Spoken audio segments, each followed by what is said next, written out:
नमस्कार शेतकरी मित्रांनो, निंबाळकर ड्रॅगन फ्रूट फार्म आणि नर्सरीमध्ये तुमचं स्वागत आहे। तर आपण ह्या व्हिडिओमध्ये अतिशय टेक्निकल आणि महत्त्वाच्या गोष्टी सांगणार आहे। त्या ड्रॅगन फ्रूट शेतीबद्दल ज्या महत्त्वाच्या गोष्टी आहेत त्या पुढच्या ह्या ज्या गोष्टी आहेत ह्या तुम्ही गोष्टी महत्त्वाच्या म्हणून लक्षात घेतल्या पाहिजे। 3 मी महत्त्वाच्या गोष्टी सांगणार आहे लक्षात ठेवण्याच्या आणि 5 नियोजनाच्या गोष्टी सांगणार आहे। तर आपण टप्प्याटप्प्याने 5 नियोजनाच्या गोष्टी सांगतो मी सुरुवातीला। आता कोणत्या कोणत्या असणार आहेत?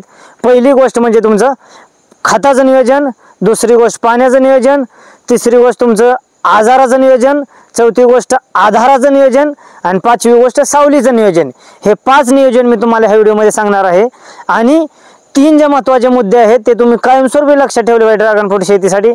एक म्हणजे तुमचं तापमान, दुसरं सूर्यप्रकाश आणि तिसरं म्हणजे खेळती हवा। तर ह्या 3 गोष्टींचा ह्या पूर्ण 5 मुद्द्यांमध्ये आपण समावेश करून काही मुद्दे काढलेले आहेत आणि ते तुम्हाला सांगणार आहे।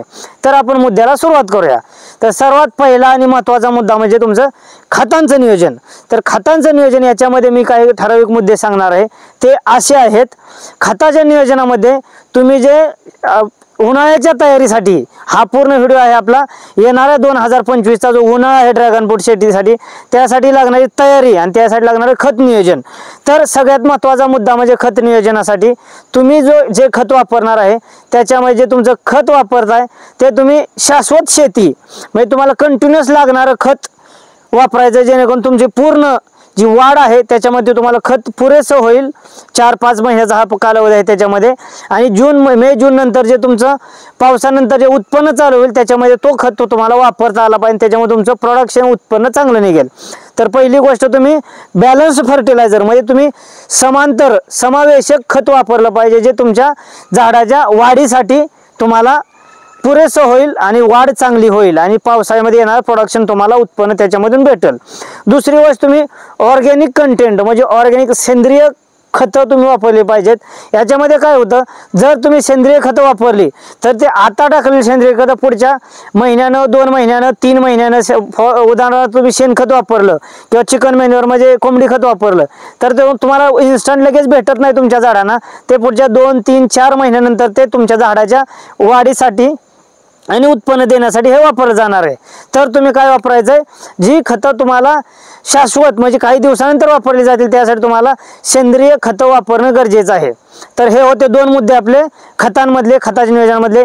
एक तर तुम्हाला समावेशक म्हणजे बॅलन्स्ड तुम्ही खतं वापरली पाहिजे तुमच्या शेतीच्या ड्रॅगन फ्रूटच्या इथून पुढच्या उन्हाळ्यातील जानेवारीपासून तुमच्या मे जूनच्या वाढीसाठी आणि तिथून पुढच्या उत्पन्नासाठी लागणाऱ्या 4-5-6 महिन्याच्या 6 वाजता त्याच्या उत्पन्नासाठी असं खताचं नियोजन तुम्ही केलं पाहिजे डिसेंबर-जानेवारी महिन्यात।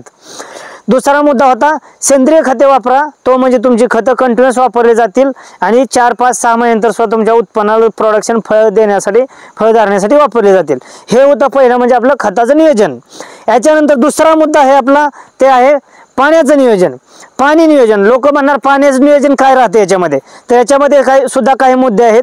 पहिला मुद्दा म्हणजे तुम्ही पाण्याचं जे नियोजन आहे ते तुमच्या आर्द्रतेनुसार, तुमच्या असलेल्या वातावरणातील तापमानानुसार आणि ती जी आर्द्रता तुमच्या जमिनीवरती किती आहे आणि तुमच्या जमिनीचा वरचा भाग जो आहे तुमच्या शेतीमधला, इथं पाठीमागे बघू शकता बेडवरचा, तर तो सुकला नाही पाहिजे। असा गरम जरी झाला तर चालेल पण सुकला किंवा असे त्याला चिरा भेगा नाहीत पडल्या पाहिजेत, इथपर्यंत पण पुढे वापसा नाही जाऊन दिला पाहिजे।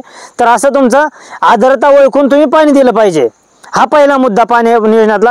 दुसरा मुद्दा आहे तुम्ही जे पाणी देताय ते एक्सेस वॉटर किंवा अति पाणी पण नाही दिलं पाहिजे। त्याच्यामुळे तुम्हाला काय होतं, मुळांचा कुजवा येतो, रूट रॉट येतो म्हणजे मुळांचा कुजवा येतो किंवा फंगस सुद्धा यायचे चान्सेस आहेत।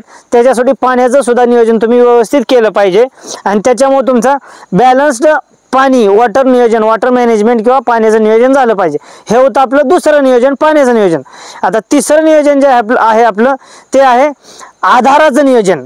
आधाराचं नियोजन म्हणजे इथं तुम्ही बघू शकता पाठीमागं तुमची जी ट्रेलिस पद्धत आहे त्याच्यामध्ये जीआयचा पाईप आहे, जीआय स्ट्रक्चर आहे आणि त्या जीआय पाईप स्ट्रक्चरमध्ये तुम्हाला जे फुटवे आहेत आणि त्याचा आधार आहे तो अतिशय महत्त्वाचा आहे। तुमचा जो डॉर्मंट पिरियड संपला म्हणजे ड्रॅगन फ्रूट झोपीला जातं, झोपीचा कालावधी असतो थंडीमध्ये। फळे निघून तुमची ऑक्टोबरला संपली की नोव्हेंबर डिसेंबर जानेवारी हे 3 महिने तुमचे झोपीचे म्हणजे डॉर्मंट पिरियड असतो, झोपीची सुप्त अवस्था असते झाडांची, त्याच्यामध्ये तुमची अतिशय स्लो वाढ होते, हळू वाढ होते।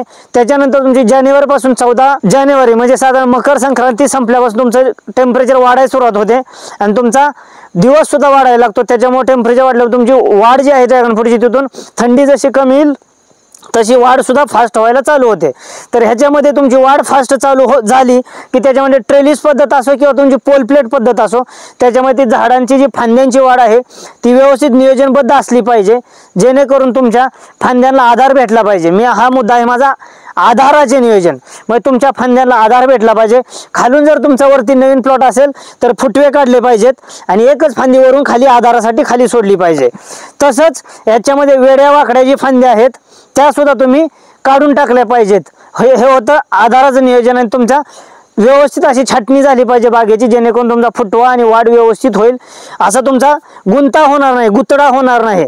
तर ह्या गुंत्यामुळे तुमचं उत्पन्न फळ आलेलं काढणं किंवा त्याला सूर्यप्रकाश मिळणं किंवा तुमचं हवेचं व्हेंटिलेशन जे म्हटलं आपण खेळती हवा आणि जे तापमान सुद्धा वाढतं जर फांदे एखाद्या गुंतल्यावरून त्याच्यावरती एकदम ऊन पडलं तर हे होतं तुमचं आधाराचं नियोजन।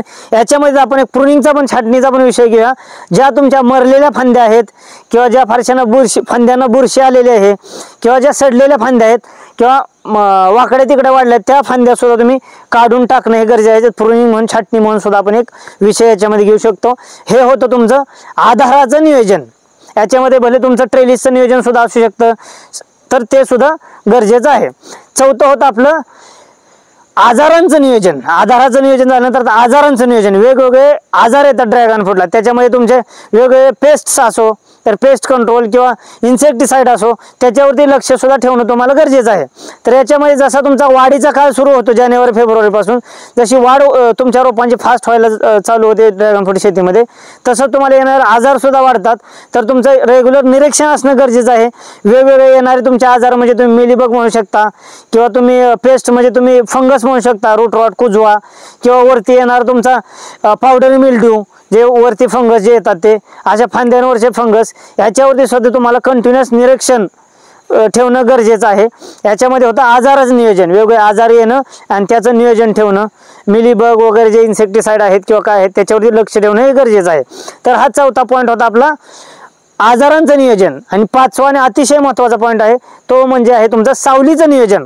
तर इथं बघू शकता तुम्ही ड्रॅगन फ्रूट शेडनेट आहे आपलं, तर आय बटनमध्ये क्लिक करून तुम्ही बघू शकता ड्रॅगन फ्रूटच्या सावलीचं नियोजन आपण कसं करतो ग्रीन शेडनेटचं, तर तुम्ही तो व्हिडिओ इथं आय बटनमध्ये क्लिक करून बघू शकता।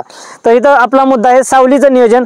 तर तुम्ही अशी शेडनेटनं तुमच्या गरजेनुसार हवे असं तुम्हाला शेडनेट तुम्ही तयार करू शकता किंवा स्ट्रक्चर तयार करू शकता आणि स्ट्रक्चर बनवून असं पाठीमागे ग्रीन शेडनेट आहे तसं तुम्ही तारेवरती जे पाईप तारेवरती सुद्धा शेडनेट टाकून तुमच्या प्लॉटमध्ये सावली करणं गरजेचं आहे। जर सावली करणं गरजेचं आहेच तर त्याच्यासाठी तुम्ही तुमच्या महत्त्वाच्या गोष्टीमध्ये जर तुम्हाला सावली करणं शक्य नसेल, सावलीचं नियोजन होणार नसेल, तर त्याच्यामध्ये काही ठराविक गोष्टी आहेत जेणेकरून तुमचं टेम्परेचर जे आहे तुमच्या झाडाचं टेम्परेचर टॉलरन्स 2025 येणारा उन्हाळा कसा असेल त्याच्यासाठी काय तुम्ही काळजी घेतली पाहिजे तो सुद्धा एक व्हिडिओ मी टाकणार आहे येणाऱ्या आठवड्यामध्ये।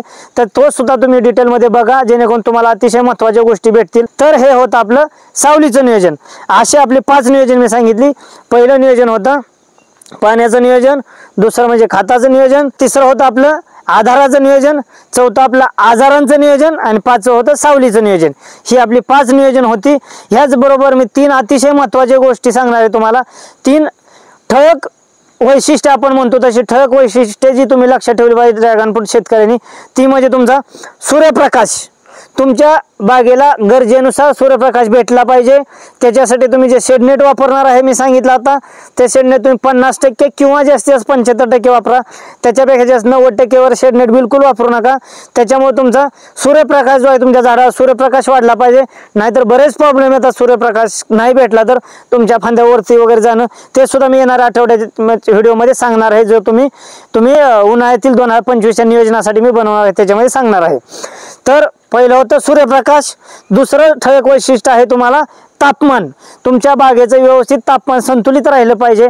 जर तापमान वाढलं, टेम्परेचर वाढलं तर तुम्हाला सनबर्निंग वगैरे असे वेगवेगळे प्रॉब्लेम येतात. त्यासाठी तुमचं तापमान वाढू नये म्हणून वेगवेगळ्या गोष्टी म्हणजे कावलिन स्प्रे किंवा केल्विन पावडर किंवा तुम्ही सिलिकॉन स्प्रे, ग्रीन मिरॅकल अशा बऱ्याच गोष्टी स्प्रे करू शकता, त्या वापरू शकता.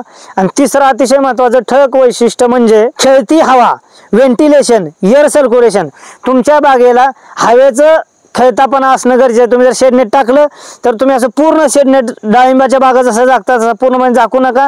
कारण तुमच्या झाडांवरची आर्द्रता जर वाढली, ह्युमिडिटी वाढली तर तुम्हाला फंगस इन्फेक्शन होणं भरपूर चान्सेस आहेत. त्यामुळं खेळती हवा सुद्धा तुमच्या बागेला असणं गरजेचं आहे. त्याच्यामुळे तुम्हाला फंगल इन्फेक्शन्स होणार नाहीत किंवा पेस्टचे प्रॉब्लेम येणार नाहीत. तर हे 3 महत्त्वाचे ठळक मुद्दे होते.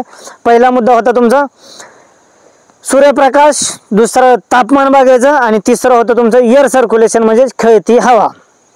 मित्रांनो, अशाच नवनवीन माहितीच्या व्हिडिओसाठी माझ्या चॅनलला लाईक, शेअर आणि सबस्क्राईब करून शेजारी बेल आयकॉनवर क्लिक करा. धन्यवाद.